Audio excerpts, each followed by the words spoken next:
Hello guys, একটা গিরগিটি 3 কালারের তোমাদেরকে দেখানোর চেষ্টা করব। কালারটা এরকমও গিরগিটি হয়। আমাদের ঘরের ছাদে বসেছে, দেখুন আস্তে আস্তে দেখাচ্ছি আপনাদের। আপনারা দেখুন, মুখের সামনেটা লাল, পেটের কাছটা কালো, পেছনটা হলুদ, পুরো লেজটাই হলুদ, সবাই দেখতে পাচ্ছেন। এই দেখুন, ও আবার তাকাচ্ছে, ভাববে ফলস ভিডিও, কিন্তু না, এই চলে যাচ্ছে।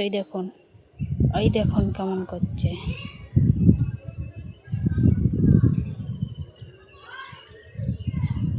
দেখতে পাচ্ছেন? আমি সামনে যাওয়ার চেষ্টা করব।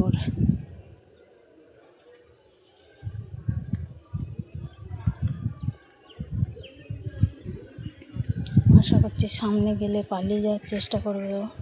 আমার দিকে ঘুরে দেখছে, ভয় লাগছে, কিন্তু এই চলে যাচ্ছে, এই লুকিয়ে পড়েছে।